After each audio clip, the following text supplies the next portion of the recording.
ውድና የተከበራችሁ የፋጡማ ቲዩብ ቻናል ተከታታይ ውድ ቤተሰብ እንዴት ናችሁ? ሰላም ናችሁ ወይ? ሰላማችሁ ብዝት ትርፍ ይባልልኝ። ከኔ ሁሉ ሰላም አልሐምዱሊላህ።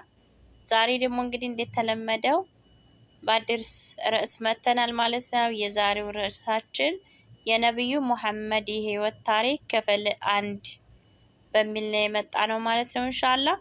የነብዩ መሐመድ ሰለላሁ ዐለይሂ ወሰለም ታሪክ ክፍል 1ን ይዘንላችሁ መተናል። አብራችሁን ቆዩ እስከ ቪዲዮ ፍጻሜ ድረስ። በመጀመሪያ ላይክ ሼር እያደረጋችሁ ጀምሩ ማለት ነው። እንዲሁም ቤተሰብ ያልሆናችሁ ሰብስክራይብ እያደረጋችሁ አብራችሁን እንድትቆዩ በትህትና እንጠይቃለን ማለት ነው ኢንሻአላህ። ነብዩ መሐመድ ሰለላሁ ዐለይሂ ወሰለም የህይወት ታሪክ የነብዩ የዘር ሐረጋቸው አወላለዳቸውና የልጅነት ዘመን። መሐመድ የአብደላህ ልጅ፣ የአብዱላህ ሙጠሊብ ልጅ፣ የሐሽም ልጅ፣ የመናፍ ልጅ፣ የፈህር ልጅ፣ ቁረይሽ ልጅ፣ የማሊክ ልጅ፣ የነዲር ልጅ፣ የኪናህ ልጅ፣ የአደን ልጅ፣ የአላህ ነቢይ እስማኤል ልጅ፣ የአላህ ወዳጅ ኢብራሂም ልጅ። አላህ ከጥሩ ጎሳ መረጣቸው። የሃይማኖት ዘመን ቆሻሻ ወደ ዘር ግንድ አልገባም። ሙስሊም እንደዘገቡት የአላህ መልእክተኛ ሰለላሁ ዐለይሂ ወሰለም እንዲህ ብለዋል። አላህ ከእስማኤል ልጆች ኪናንን ከኪናናህ ልጆች ውስጥም ቁረይሽን ከቁረይሽ ሐሽምን ከበኒ ሐሽም በኩል ደግሞ እኔን መርጧል። የተወለዱት የዝሆን ዓመት ወይም አመል ፊል በመባል የሚታወቅ ዘመን ነው። ይህ ዓመት አብርሃም ካዕባን ለማፍረስ የሞከረበት ዓመት ነበር። አላህም እጅግ በሚያስደንቅ ጥበብና ተአምር ሐሳቡን አምክኖታል። ይህ በቁርአን ታሪክ ተወስቷል።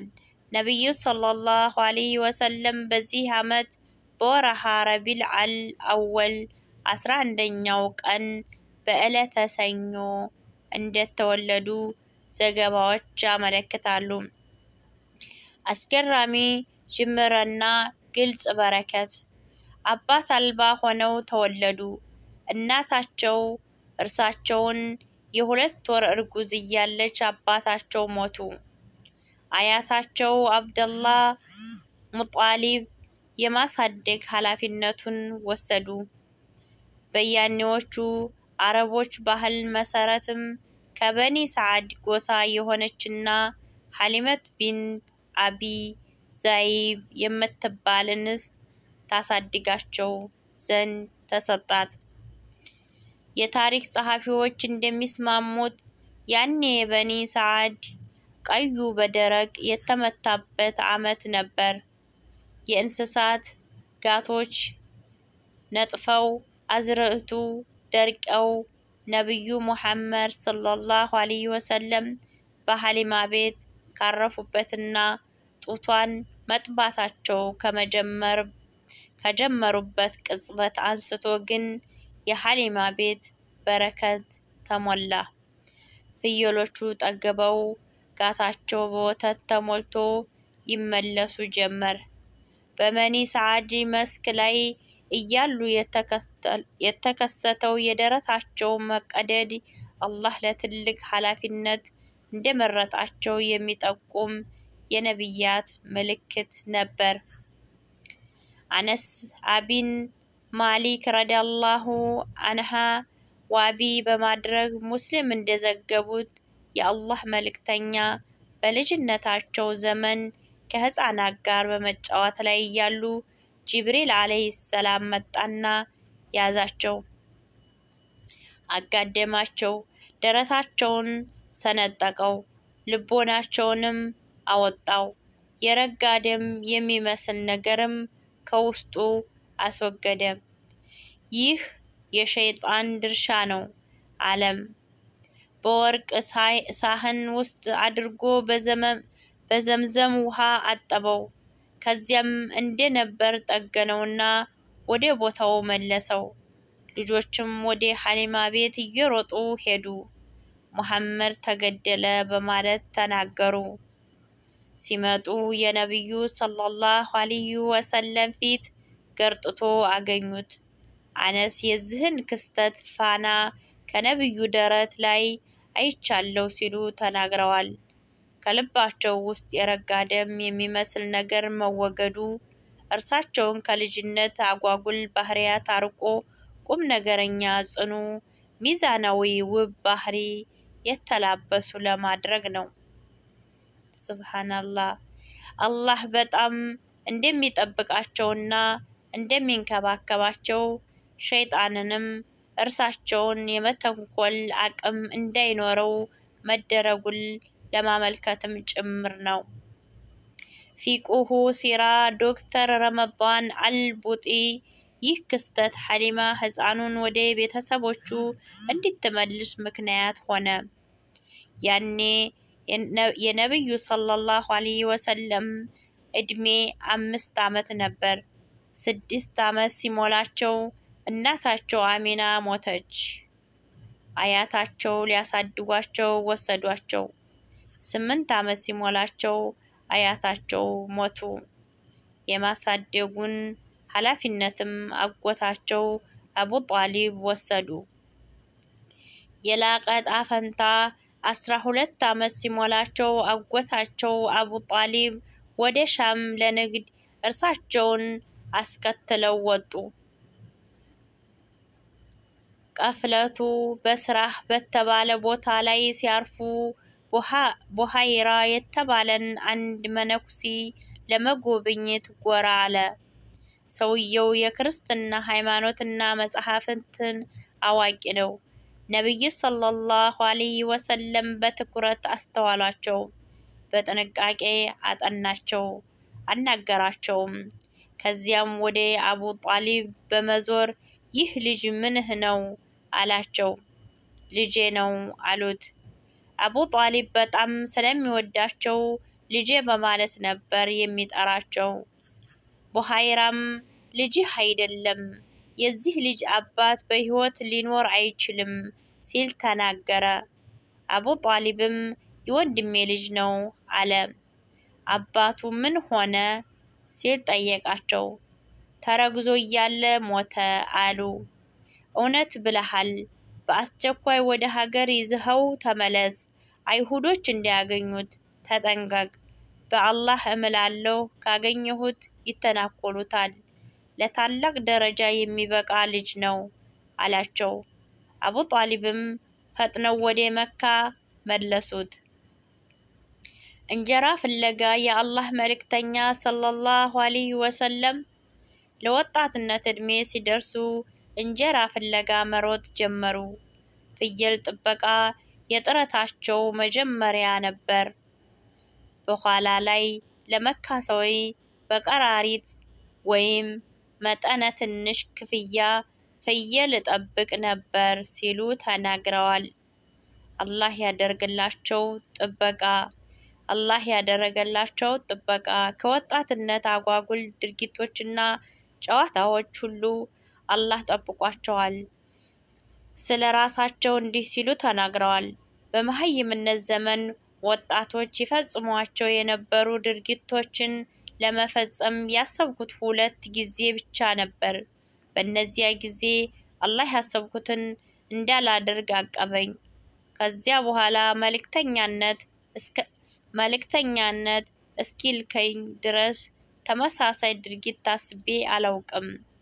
ይህም አንድ ቀን ሌሊት በመካ ከፍታማ ቦታዎች ላይ ፍየል አብሮኝ ይጠብቅ ለነበረ ልጅ ፍየሌን ጠብቅልኝ፣ ልክ እንደ ወጣቶች መካ ውስጥ ስጫወት ልደር አልኩት። ይሁን አለኝ። ወደ መካ ወረድኩ። እዚያ እንደደረስኩ ከአንድ ቤት ውስጥ ዘፈን ሰማሁ። ምንድን ነው በማለት ስጠይቅ የሰርግ ዘፈን እንደሆነ ተነገረኝ። ቁጭ ብዬ ማዳመጥ ስጀምር አላህ ጆሮዬን ደፈነው። ጥልቅ እንቅልፍም ወሰደኝ። ከእንቅልፌ ያነቀኝ የረፈዱ ፀሐይ ግለት ነበር። ወደ ባልንጀራዬ ተመለስኩ። ስለ አዳሩ ጠየቀኝ።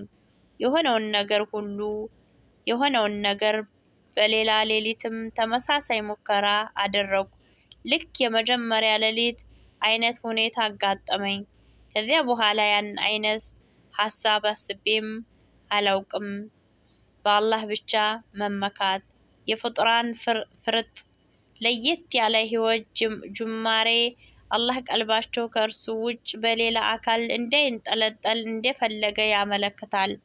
ለአባት፣ በእናት፣ በአያት ወይም በአጎት፣ በገንዘብ፣ በስልጣን ወይም በሌላ ነገር እንዳይመኩ የፈለገ ይመስላል። ይህ ስሜት ለሙስሊም በአጠቃላይና ለዳኢ በተለይ ለስብዕናው ሰሪ እጅግ አስፈላጊ ነው። የሚንከባከባቸው ክንድ ወይም ድሎት ከሚለግሳቸው ሰው ገንዘብ አርቆ አላህ ብቻ ሊጠብቃቸውና ሊንከባከባቸው በመሻት ይህን አደረገ። ይህ ሲሆን አባቴ በማለት ፈንታ አምላኬ ይላል። ነፍሳቸውም ወደ ገንዘብ ወይም ክብር፣ ወደ አያት ቅድመ አያቶች ንግስናና ስልጣን፣ ወደ ማስመሰል ስሜት አትዘነብልም። ሰዎችም የዱንያ ምድራዊ ክብር ከነቢያት የተቀደሰ ደረጃ ጋር አይቀላቀልባቸውም። ይህ በመሆኑ መልእክተኛው ነቢይ ነኝ ያሉት ዓለማዊ ክብርና ጥቅም ለማግኘት ወይም በዘመናችን አገላለጽ በሃይማኖት ለመነገድ ነው የሚባሉ ክሶች ሁሉ የሚቆሙበት መሰረት አጡ። ዓለማዊና አምላ ክሶችን በቀን የዳዋ ሰዎች ላይ ይህን ክስ በየዘመናቱ ሲዘነዘሩ ይደመጣል። ጠቃሚ ትምህርቶች ገና በለጋ እድሜያቸው እንጀራ ፍለጋ ያሳዩት ትጋት 3 ጠቃሚ ትምህርቶችን አካቷል። አንደኛ፣ አላህ ለነቢዩ ሙሐመድ ሰለላሁ ዐለይሂ ወሰለም የላባቸውን ውብ ባህሪና ረቂቅ ስሜት ያሳያል። አጎታቸው የተሟላ እንክብካቤ ያደረገላቸው ነበር። ልክ እንደ አባት ያዝንላቸውም ነበር። ይህም ሆኖ ግን መልእክተኛው ሰለላሁ ዐለይሂ ወሰለም ሰርተው ማደር እንደሚችሉ ሲሰማቸው ወደ ስራ ተሰማሩ። ያጎታቸውን የገንዘብ ቀዳዳዎች ያቅማቸውን ያህል ለመሸፈን ጥረት አደረጉ። ከስራቸው የሚያገኙት ገቢ ምንም ያህል አነስተኛ ቢሆንም እንኳን ኩሩ ስብዕናቸው የአቅሙን ያህል ከመጣር የማይከለክል ባህሪያቸው ወደ ስራ መራቸው። የአጎታቸው ውለታ ለመመለስና የተግባር ምስጋና ለማድረስ ይህን አደረጉ። ስለዚህ አንተም ልክ እንደ ራሳቸው ጥንቁቅና ኩሩ ሁን፣ ራስን ባንገትህ ተሸከም። አላህ ለባሪያው በምድር ላይ የሚወድለትን የህይወት አይነት የሚያብራራ አጋጣሚ ነው። ይኸውም አላህ ሲፈልግ ኖር ለነቢዩ ሰለላሁ ዐለይሂ ወሰለም ገና ከህይወታቸው መጀመሪያ ጅማሮ ኑሯቸውን ድሎታማ በማድረግ እንጀራ ፍለጋ ከመንከራተት መታደግ ይችል ነበር። ገና ለሰው ልጅ መልካሙ ገንዘብ ለህብረተሰቡ በሚሰጠው አገልግሎት ወይም በጥረቱ የሚያገኘው መሆኑን ሳይሰራና ሳያልፍ ለሚኖርለት ማህበረሰብ ቅንጣት በጎ ነገር ሳያደርግ ስራ ፈቶና እጁን አጣጥፎ ተቀምጦ የሚያገኘውን ገንዘብ ደግሞ መጥፎ መሆኑን በጥበቡ ሊያስተምረን ስለከጀለ ነው። በመሆኑም ልክ እንዴት ተወዳጁ ነቢዩ ሰለላሁ ዐለይሂ ወሰለም ሐላል ስራዎችን ብቻ ሰርተህ ገንዘብ ለማግኘት ጉጉና ትጉ ሁን። ዳኢ የኑሮ መሰረቱ ዳዓው ሲሆን ወይም በሰዎች ስጦታና ምጽዋት ላይ ሊመሰረት ዳዕዋ ክብደትና ግምት ያጣል። ሕዝቦቼ ሆይ በእርሱ በመድረሴ ላይ ምንዳ አልጠይቃችሁም። ምንዳዬ በዚህ በፈጠረኝ ላይ እንጂ በሌላ አይደለም። አታውቁንም? መልእክተኛው ሰለላሁ ዐለይሂ ወሰለም የሰዎች ውለታ በአንገታቸው ዙሪያ ተጠምጥሞ ሐቅን ይሉኝታ ሳይዛቸው በድፍረት እንዲናገሩ የሚያደርጋቸው አንድም አጋጣሚ በነብይነት ከመከልከላቸው በፊትም ሆነ በኋላ ሕይወታቸው ውስጥ እንዲኖር አላህ አልቀደም። ስለዚህም ለራስህና ለዳዕዋው ክብር ቀናኒ ሁን። ለምትሰጠው የዳዕዋ አገልግሎት ከሰዎች ምንዳም ሆነ ምስጋና አትሻ። የእስልምና ዳዕዋ ልክ እንደ አንበሳ ኩሩና ቁጥብ፣ እንደ ደመና ውሃ ንጹህ መሆኑን እወቅ። ፈጽሞ ሰዋዊ ስብዕና ነብዩ ሰለላሁ ዐለይሂ ወሰለም እንደ ማንኛውም ሰው ሰዋዊ ባህሪን የተላበሱ ሰዋዊ ስሜቶችና ፍላጎታቸው ያላቸው መሆኑን ጥርጥር የለውም። በማንኛውም ወጣት ላይ የሚስተዋሉ ተፈጥሯዊ ዝንባሌዎች ነበሩባቸው። ይህም እውነት ከሌሎች ሰዎች የተለየ እንዳልሆኑ ያመለክታል። ልክ እንደ ሌሎቹ ወጣቶች በጨዋታ የሚያሳልፉት ጊዜ ሲኖራቸው ይፈልጋሉ። ይህ ተፈጥሯዊ ስሜት መጥፎ አይደለም። ይሁንና አላህ ይህን ተከትሎ የሚመጣና ከበጎ ስነ ምግባሮች ተምሳሌ የዘላለማዊ አምላካዊ ሸሪዓ መምህር ከመሆናቸው ጋር የማይመጣጠኑ አጓጉል አጋጣሚዎች ጠበቃቸው። የፉጀጀር ጦርነትና የፉደል ስምምነት ነብዩ ሰለላሁ ዐለይሂ ወሰለም እድሜያቸው 14 ሲሞላ ሐረበል ፈጀጅር በተባለ ጦርነት ላይ ተሳተፉ። የኪናና የቁረይሽ ጎሳ በአንድ ወገን፣ የቀይስ ጎሳ በሌላ ወገን ተሰልፎ ያደረጉት ጦርነት ነው። ለአረቦች እጅግ አስፈሪ ጦርነት ነበር። የተቀደሰችውን የመካ ከተማ ክብር የገረሰሰ ስለነበረ ዕለቱ የወመል ፈጀጀር የአመፁ ቀን ተባለ። የአላህ መልእክተኛ ሰለላሁ ዐለይሂ ወሰለም እንዲህ ሲሉ ተናግረዋል። በዚያ ጦርነት ላይ ለአጎቶቼ ቀስት እየሰበሰብኩ አቀብል ነበር። ያኔ የ14 ወይም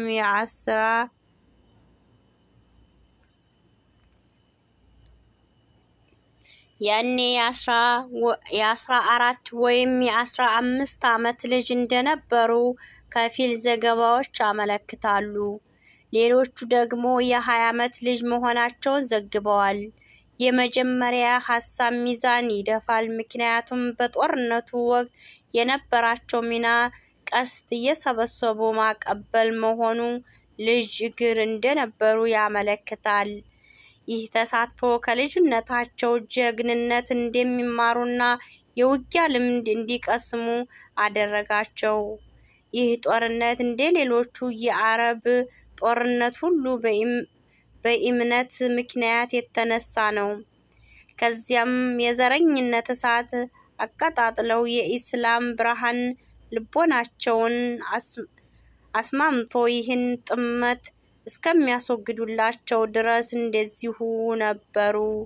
ቁረይሽ ከፈጀጀር ጦርነት እንደተመለሱ ፈዱል ለተባለ ስምምነት ለማድረግ ተጠራሩ። ስምምነት ከቁረይሽ አባላቶች መካከል አንዱ በነበረው በጀዲአን ቢን ተይሚ ቤት ውስጥ ተፈጸመ። የስምምነቱ ይዘት መካ ውስጥ ተበድሎ ያገኙትን ማንኛውም ሰው የከተማዋ ነዋሪ ይሁን አይሁን ከጎኑ ቆመው በድሉን ለመከላከል የተሰማሙበት ነበር። የአላህ መልእክተኛ ሰለላሁ ዐለይሂ ወሰለም ከአጎታቸው ጋር በመሆን በስምምነቱ ላይ ተሳትፈዋል። አላህ በመልእክተኝነት ከላካቸው በኋላ እንደዚህ ሲል ተደምጧል።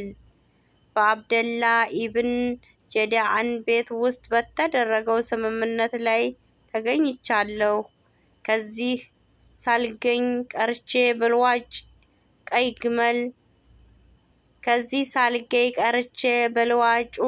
ቀይ ግመል ሲሰጠኝ የምመርጥ አይደለሁም።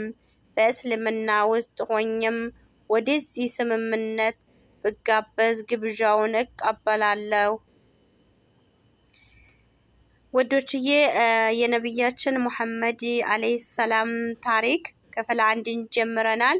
እንዳይበዛብን ቆረጥ እያደረግን እንጨርሳለን ማለት ነው ኢንሻአላህ። የዛሬውን ፕሮግራማችንን በዚህ እንጨርሰዋለን። ቀጣይ ያለውን ፕሮግራም ይዘንላችሁ